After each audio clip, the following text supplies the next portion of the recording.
Carl Faubert, private detective, had just traveled thousands of kilometers from Montreal to reach this remote middle-of-nowhere area, situated near the far northern Lake Atimabec.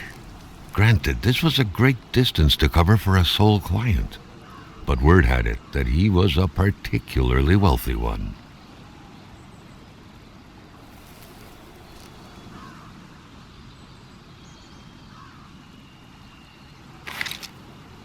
Carl had to drive a bit further north in order to meet with wealthy industrialist William Hamilton. Hamilton was a prosperous owner who had acquired various businesses as well as metal mines in this northern region. Hamilton is waiting for Carl in the general store. It was time for him to get down to business.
Carl was meeting his client in a store near this area. He was on the right track.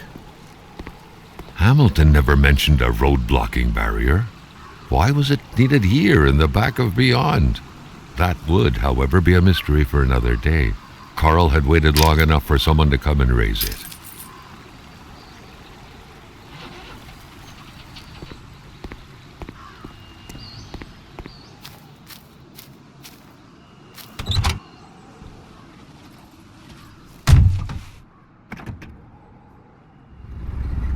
William Hamilton enjoyed a lavish country house built in the very heart of the northern forests, not too far from here. The local populace was divided when it came to the affluent man. Some saw a wealthy philanthropist dedicated to improving the region's economy. Others an aging Englishman who would do anything to further his fortunes. And those ones hated him enough to go on about scheming against him.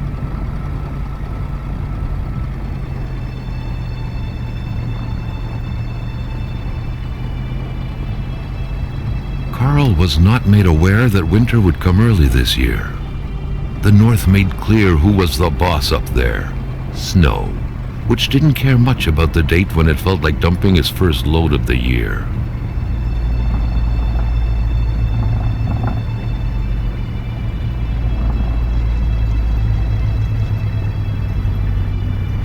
Hamilton had recently acquired a few local businesses, but the last straw was the reopening of a mine, which gave rise to a wave of protests and threats from the Cree people.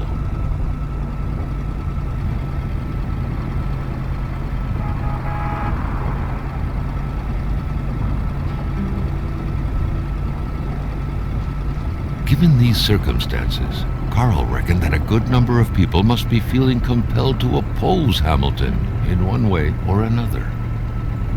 So far, only the industrialist's house had been a target, but soon enough, Carl thought, the target would become the man himself.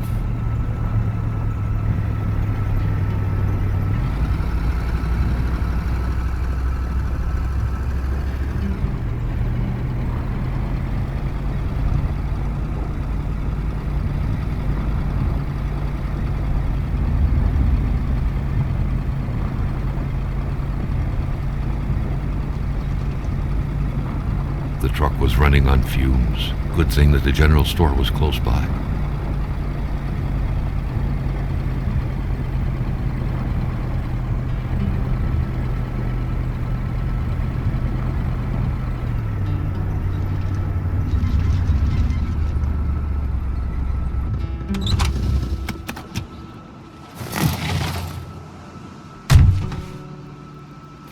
pumps wouldn't surrender their divine nectar so easily. In all likelihood, they had to be switched on from inside the store.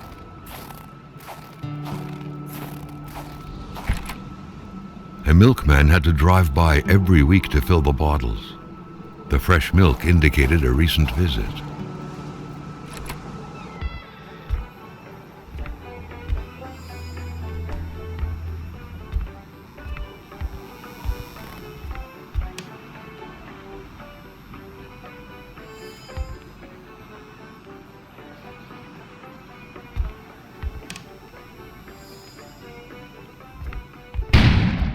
An explosion suddenly occurred outside. Maintaining his composure, Carl recalled something from his military training. Wolves always stay away from populated areas. Wait, was it about bears?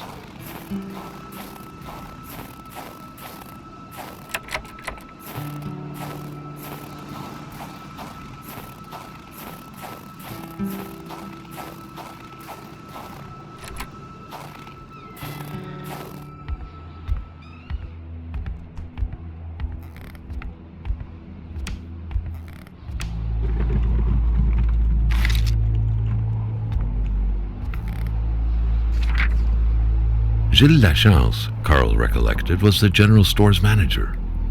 Should Hamilton not be available, he was the man to talk to. Or what if Hamilton had moved up his appointment with his physician?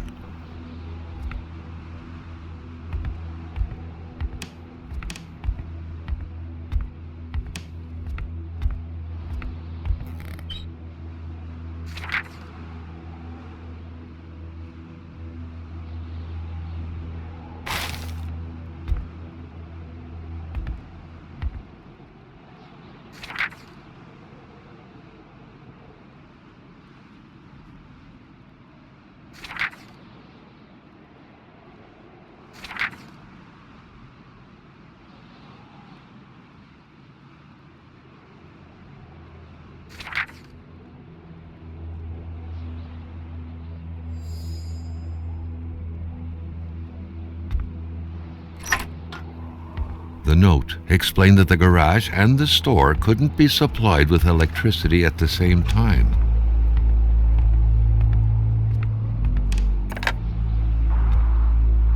The snowstorm pummeled everything in its path.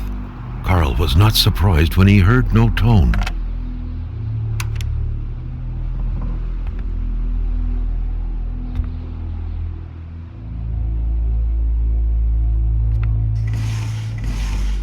Finding a key is easy. Finding the right keyhole, not so much.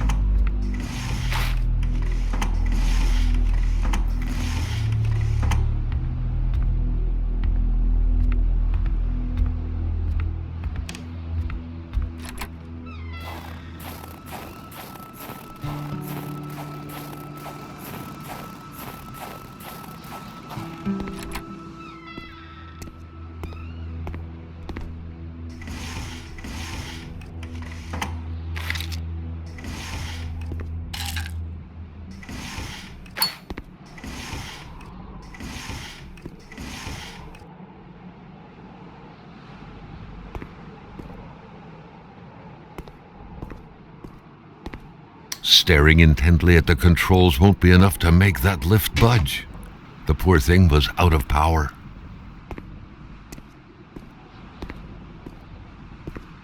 The crowbar was stuck under the lift.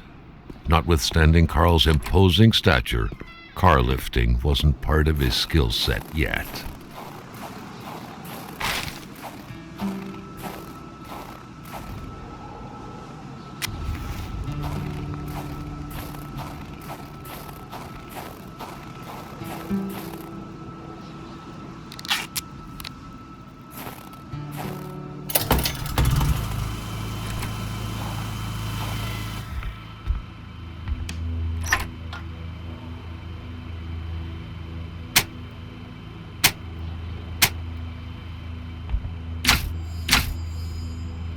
The note explained that the garage and the store couldn't be supplied with electricity at the same time.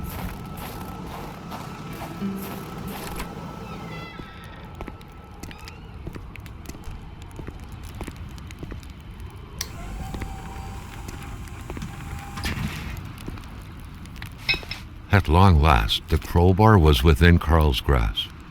Surely it would come in handy at some point.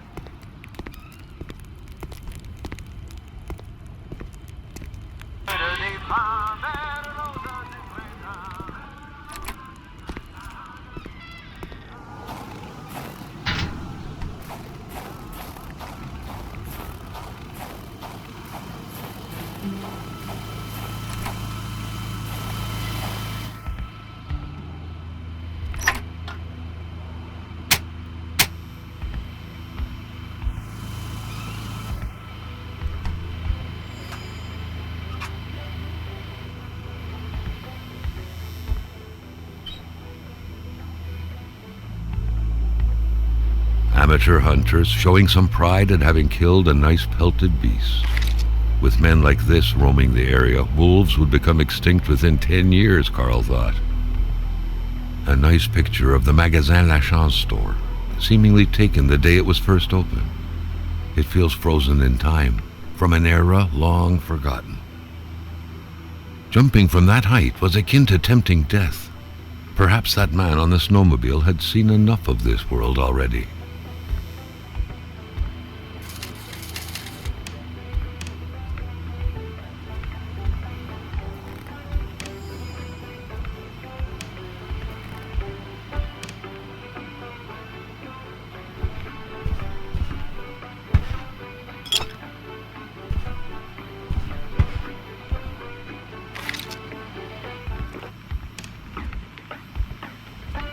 You don't leave ammunition out in the open like this? Was Gilles Lachance that careless?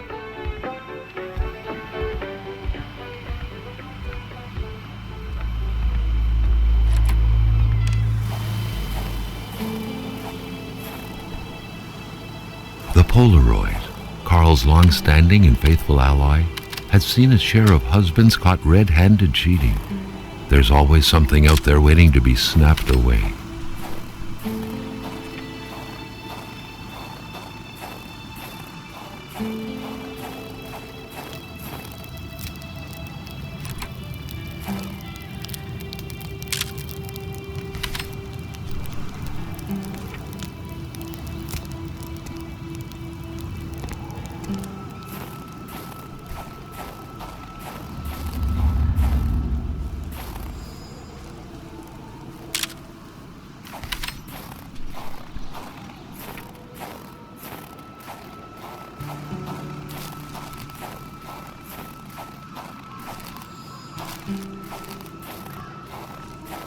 Carl wondered what the hell could that thing be. It looked like a man fossilized in ice. All of a sudden, Carl felt like he was pulled inside a world of dreams, a cold, unknown dimension. Somehow, self-control was slipping from his grasp.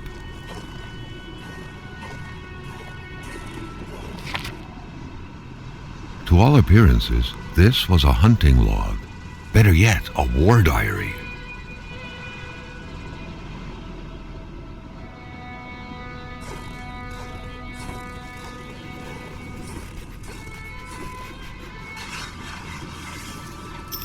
What could these engraved numbers mean?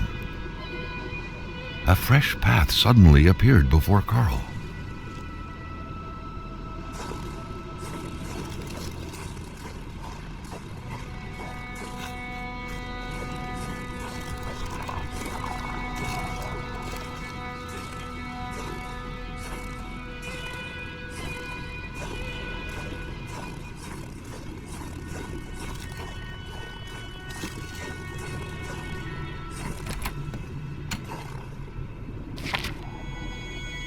The vision slowly faded away, like an icicle melting in the palm of your hand. Carl, back in the real world, now knew who the icebound man was. Gilles Lachance, the general store's manager himself. That had to be the worst parking job ever. Who was Carl to judge, though? It may be customary to park like that around these parts, or not.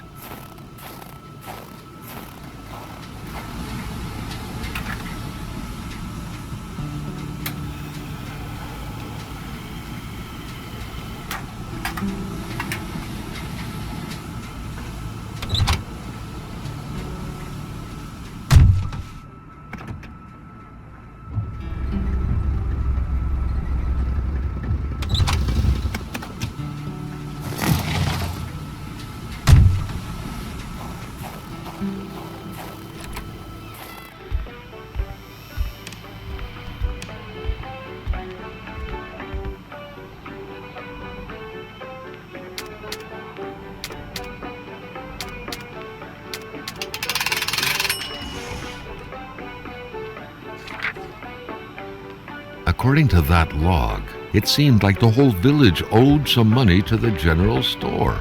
Carl was far more interested in the bunch of nearby addresses he had just gotten his hands on, though.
An axe, not too shabby. Carl felt he needed to protect himself. It was a typical shack, just like the ones you hear about in Quebecois legends. Local lumberjacks used it to rest and twice a day heat up their pea soup.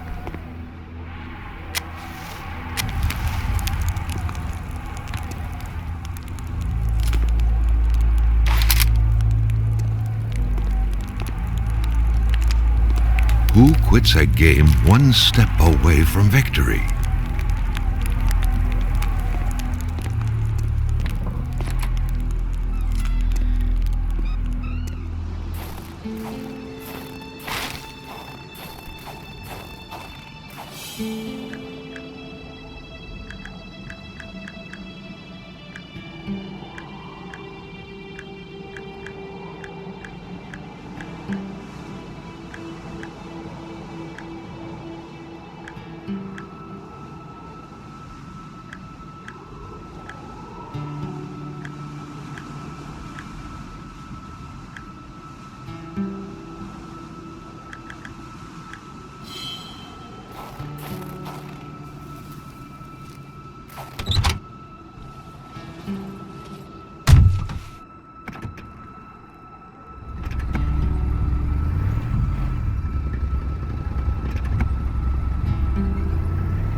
Ever diligent in his work, always carried his log on him, in which he scribbled down thoughts and leads alike during the course of his investigations.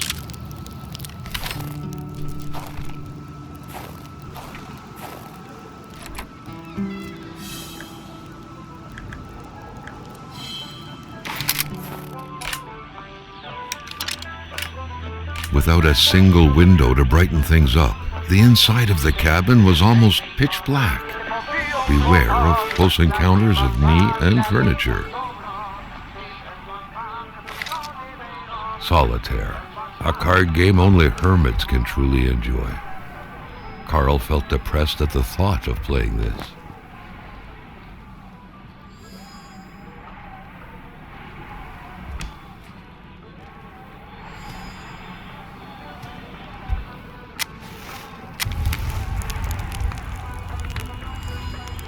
Carl looked in amazement at all the food and fresh vegetables. And with these clothes out in the open, one could easily deduce this bunkhouse was used by lumberjacks. They had to be close by.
The air was freezing, right down to the bone.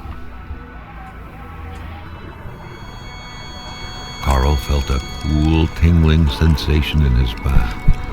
Another vision took over him.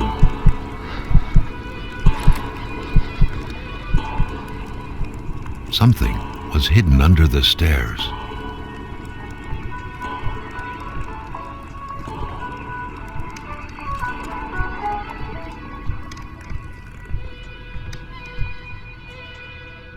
The man grabbed his rifle.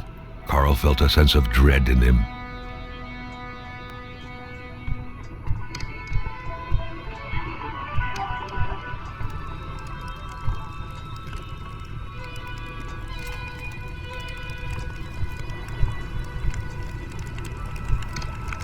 Perhaps their spousal relationship had been cooling down lately.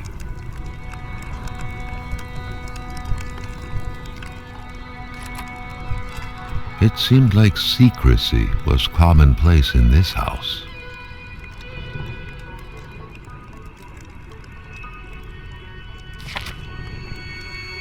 The vision's veil was lifted, and he was back to reality.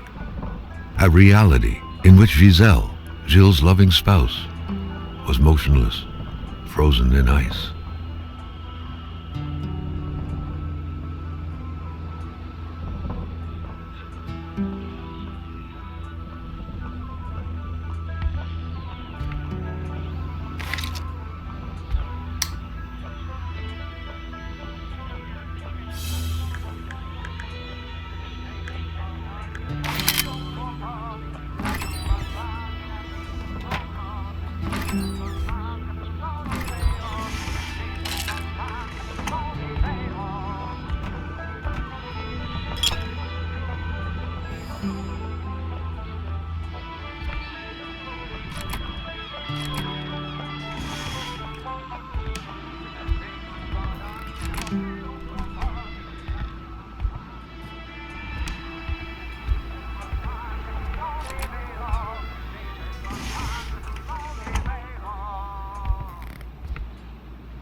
Carl had seen that kind of safe before.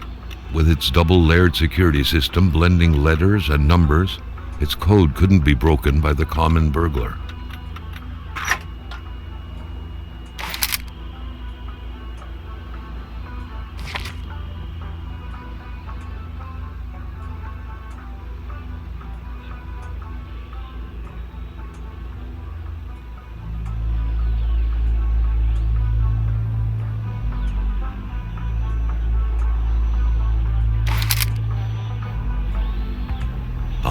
Moving. What a pleasant activity. Of course, you'll find the record player only to find the records weeks later in some random box. The general store, along with several more infrastructures in the area, had been acquired by wealthy industrialist William J. Hamilton. Perhaps the village should be rechristened Hamiltown.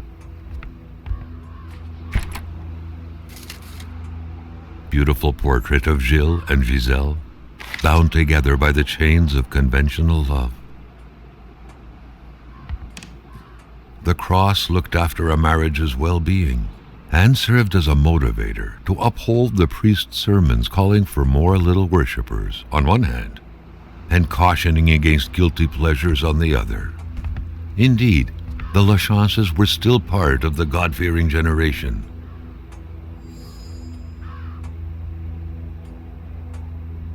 What a mess! Clearly, there was some major revamping work underway here. The place looked barely habitable. Many boxes scattered about. Carl didn't need to summon his detective training to quickly figure that the Lachances had just moved in. A nice white coating would restore the room to its charm of olden days.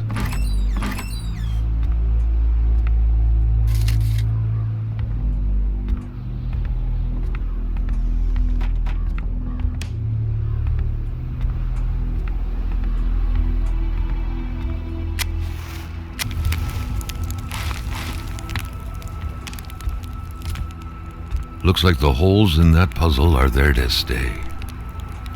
The pot was cold, and the stew inside wasn't cooked. It's likely that poor Giselle was slow cooking it before she got snapped. What a waste. The pot was cold, and the stew inside wasn't cooked. It's likely that poor Giselle was slow cooking it before she got snapped. What a waste.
Carl, like many of his contemporaries, felt like he had more trouble breathing when he wasn't smoking.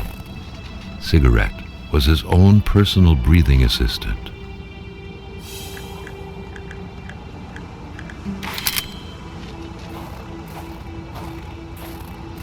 Road turned into nothingness. Carl hated dead ends. Made him feel trapped.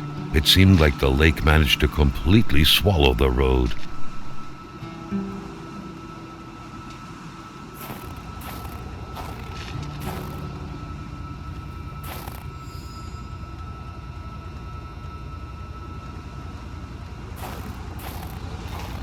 The track was fresh.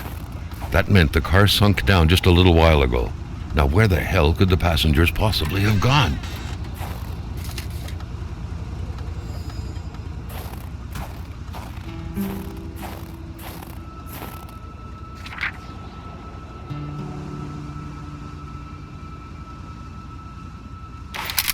Someone must have dropped this in a hurry, but whoever did was heading into the woods. Carl's tracking instincts were quickly kicking in.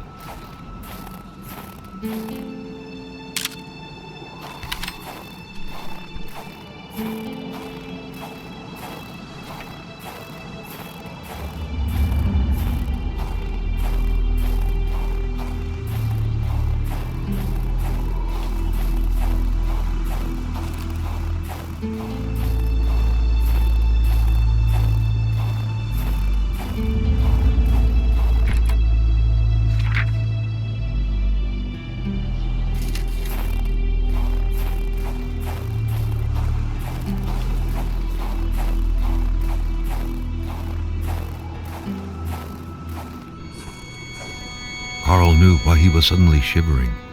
He was going back to the realm of visions.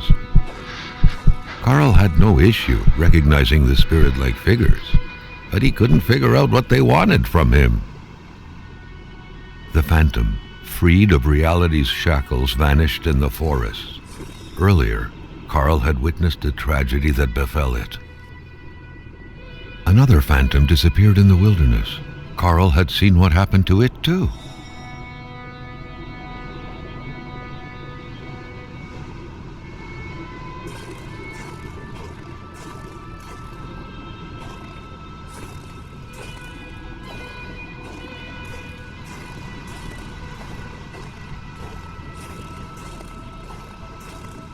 Carl sensed that the cold was beating a retreat, as if he was moving away from some kind of center of gravity.